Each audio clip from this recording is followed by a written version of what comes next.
It's my pleasure to welcome you to this video, and on this video I'm going to be talking with you about releasing guilt, because all of us feel that guilt is something that we need in order to keep us on the straight and narrow and so forth. And so I won't be talking about ending guilt here and giving you the techniques to end guilt, but I will be talking about releasing guilt, and what that means is that I'll be telling you what guilt does to you, and I'll also be telling you what guilt is. Now, all of us are on a journey. It's a wonderful journey that we're on. We've all lived hundreds of lives before, but we don't have any memory of these past lives. And God and Goddess in their wisdom have given us a new brain and therefore a new memory in each lifetime, because we couldn't cope with all of the negativity in their memory of all the negative things that we've done in past lives. We bring over from our past lives the qualities, principles, values, attributes of the soul that we have inculcated into our personality in past lives, but that is there within our soul body, what's called our soul body or our causal body. We're all on a wonderful journey to become more of who we really are. We are all giants in the making. Every single one of us has a piece of God and Goddess inside of ourselves. And that piece has all of the properties, all of the qualities, and all of the powers of God and Goddess there now. Our task is to recognize that fact and unfold those powers. The soul is consciousness. The soul is a triplicity of higher mind, intuition, and spiritual will. Now, all of us are on a journey forever, for eternity, to expand our consciousness and to unfold that consciousness and expand that consciousness through developing a rapport with our higher self, with our soul and with our spirit. Now, when we talk about guilt, just think for a moment what comes up inside of yourself when I say to you that you can end guilt. So what comes up inside of you, if you are totally honest with yourself, is that you will have a feeling of anger, a feeling of anxiety, and a feeling of fear. So all of that put together is just a state of anxiousness that you are going to lose something that has been a close accomplice for you right throughout your life. Just relax now and enjoy the journey with me as we go through an understanding of how you can release guilt. And that will come as a result of knowing what impact that guilt has upon you and knowing what guilt is. Now, the first thing that guilt does is it paralyzes you. It paralyzes you because it diminishes your tools of creation. All of us have the raw materials to create our reality, and God and Goddess have given us this power to create our reality in accordance and compliance with our will and our conscious choice. If we refuse to take that responsibility of conscious choice, then by default our reality, the events of our life and the conditions and circumstances of our life will be created by our predominant thoughts and feelings that we have inside of ourselves and our beliefs and attitudes that we have there deep within the subconscious mind. The subconscious mind doesn't have choice. It can only follow and create the events of our life according to what's there in terms of our raw materials. So our raw materials are our attitudes, beliefs, thoughts, feelings, decisions and choices. And we mould and shape these raw materials into the events of our life through 3 tools. Nobody has any more tools. Everybody has the same 3 tools, and those 3 tools are our desire, imagination and expectation. What do we imagine is going to happen? What do we desire to happen? What do we expect to happen? And what guilt does is guilt paralyzes you by diminishing your tools. Your desire is diminished because it's cloaked with guilt. Your imagination is not actively working because it too is suffocated in its expression by guilt. And you expect only that which is in line with punishing yourself and deserving of pain. Guilt also thwarts active caring. One of the components of love and a necessity for successful relationships is caring. And guilt paralyzes you and thwarts active caring. Now, the second thing that guilt does to you is it putrefies into resentment. Guilt has a half-life, what you might say. You can start feeling guilty about something that you've done. You've hurt someone's feelings in a relationship, or you've let them down in some way, shape or form. You've denied them the fun and the joy through those acts, the impact that you had upon them.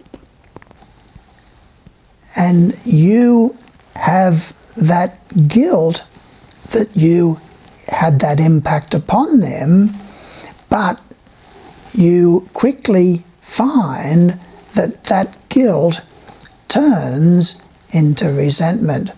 You resent the fact that you feel guilty. You resent the fact that they have one up on you. You resent them actually being there in front of you. Why, when I see you, you just make me feel guilty? And very quickly guilt turns to resentment. And then you turn to hate. You resent that person being in your reality. You resent that person having one up on you.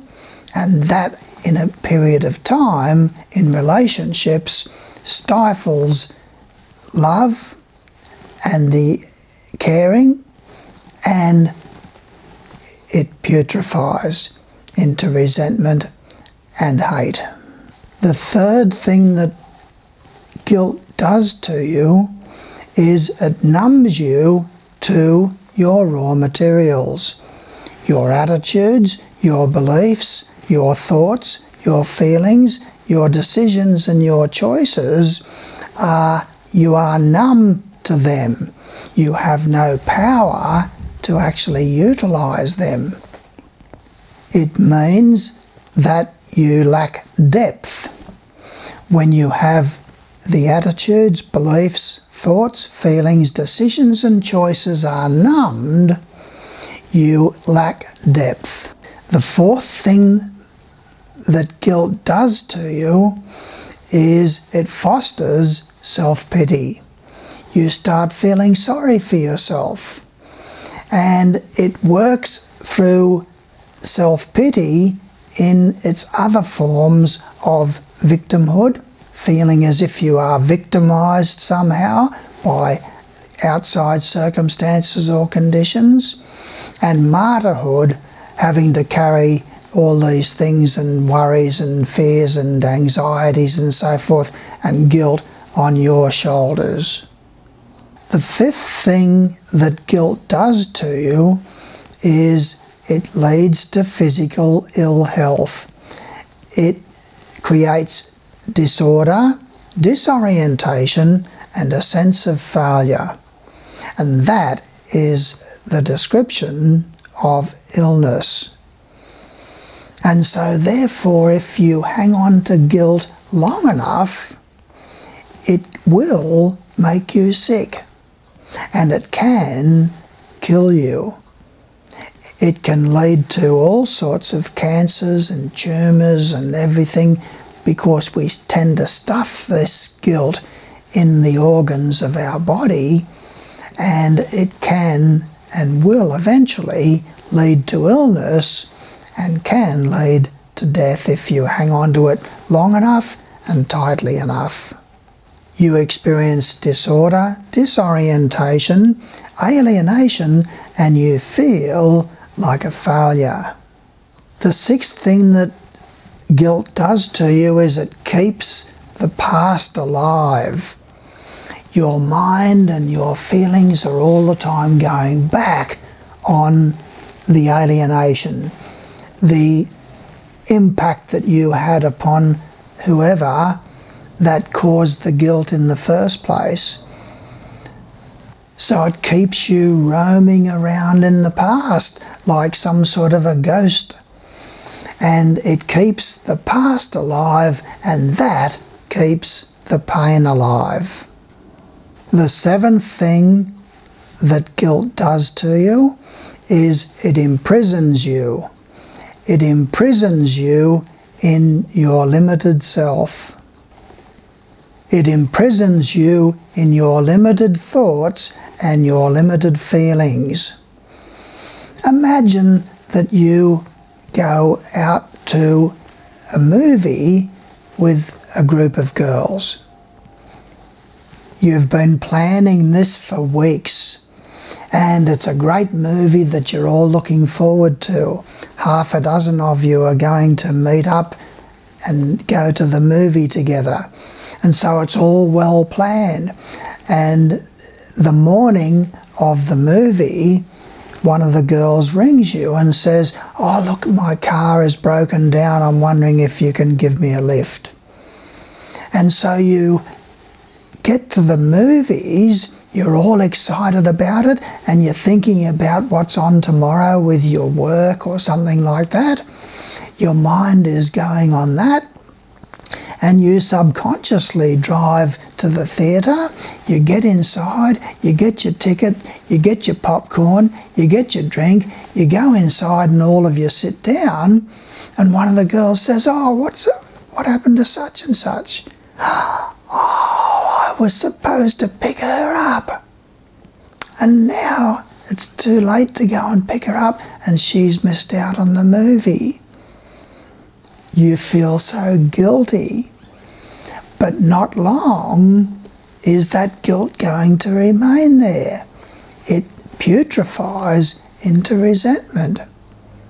I resent the fact that you asked me to pick you up. I resent the fact that I didn't pick you up. I let you down. I resent the fact that now you one up on me and you have leverage over me.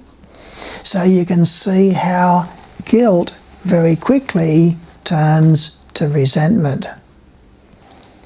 So it imprisons you and makes you prisoner of your limited thoughts, feelings, decisions, choices, your limited attitudes, your limited beliefs, and your limited feelings.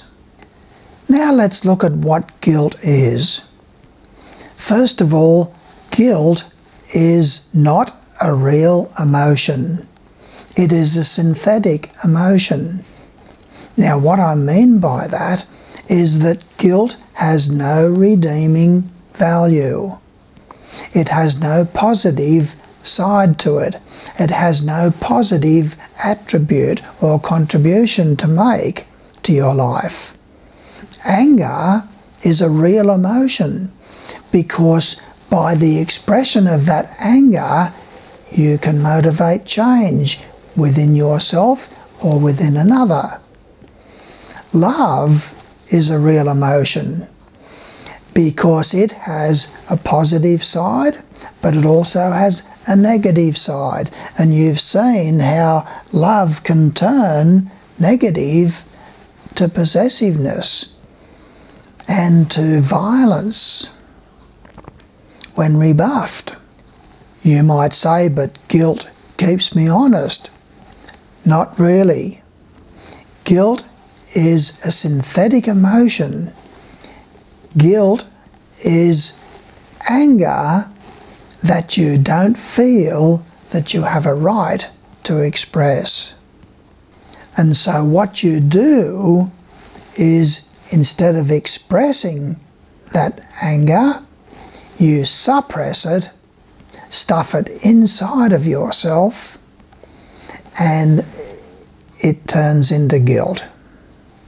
Imagine that you're out with a friend and you're talking to that friend and communicating with that friend, and as a bit of a joke you put in a little bit of sarcasm there, and it's only meant as a joke, but you can see that the whole mood changes in the time that you're having with your friend, and they start to cry.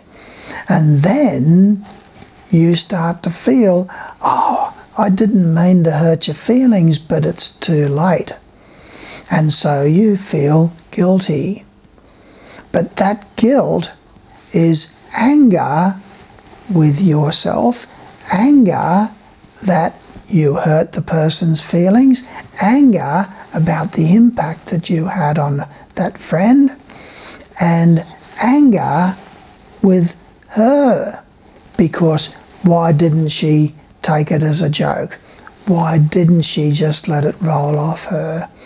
It was only a bit of sarcasm there, meant not to hurt. So you have anger, but you don't feel as if you have a right to express it because there she is crying and hurt. The impact is there, obvious. And so what do?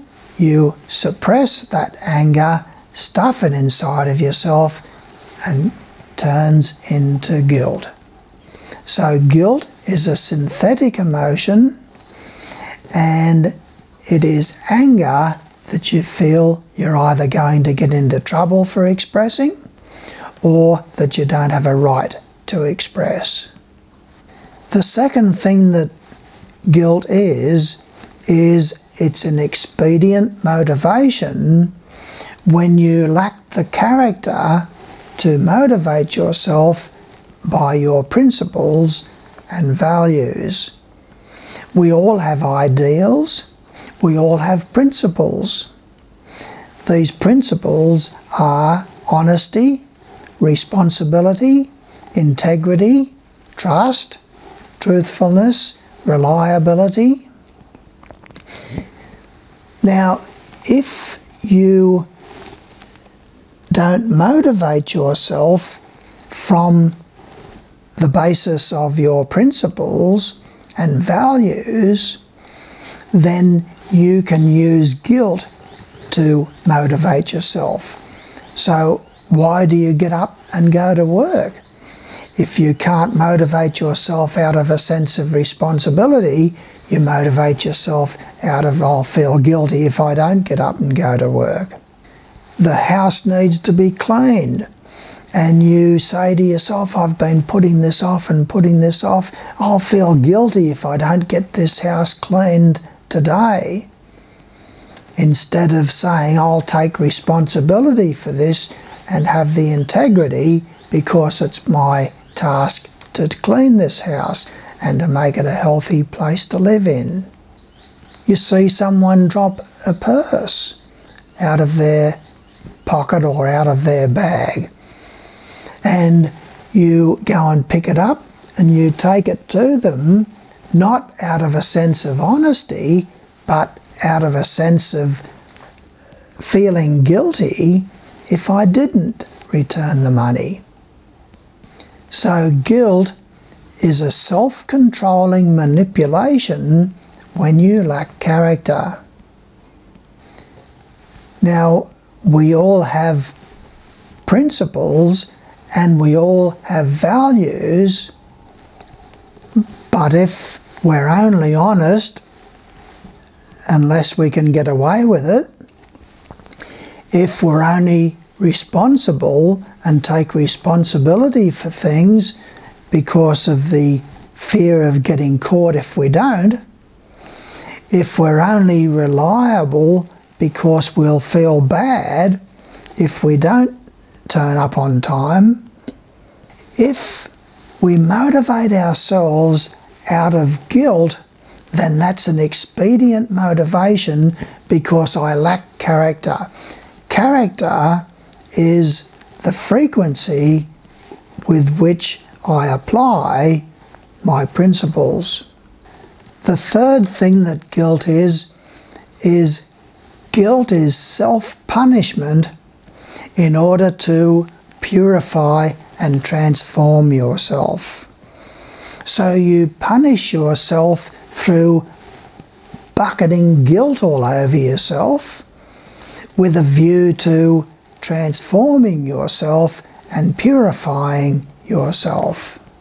If you've done something bad or hurt somebody, had a negative impact upon somebody, whether it's in a relationship or a work relationship or a family or a friend or a relative or a neighbour or whatever, then you punish yourself by pouring guilt all over yourself as a way of purifying and transforming yourself.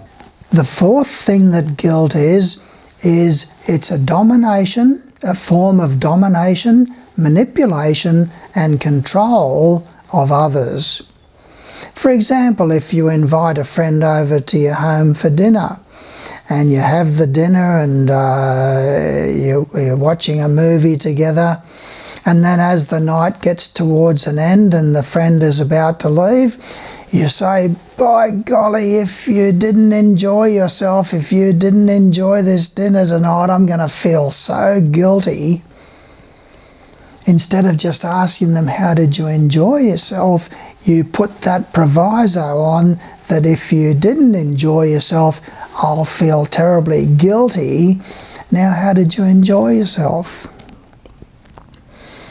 And of course they will say not the truth if it was a bad dinner or they didn't enjoy themselves, because they don't want to make you feel guilty. So it's an expedient motivation, domination and control and manipulation of that person. The fifth thing that guilt does is it's an anaesthetic. It makes you numb to your feelings. It reduces and eats away at your power, your strength and your talent, and your capacity to think and to feel is diminished by the anaesthetic of guilt. The sixth thing that guilt is it can be a glue that binds together people in a relationship. So the mutual guilt that you both have is something that is a glue that keeps you together, but eventually and ultimately, even if it takes years, it will turn to resentment, anger and hate. We are in life because of spiritual reasons and purposes, and that reason and purpose is expansion of consciousness. So all of us are in life eternally, continuing to expand our consciousness. And I invite you to make spirituality your main priority and eventually your only priority.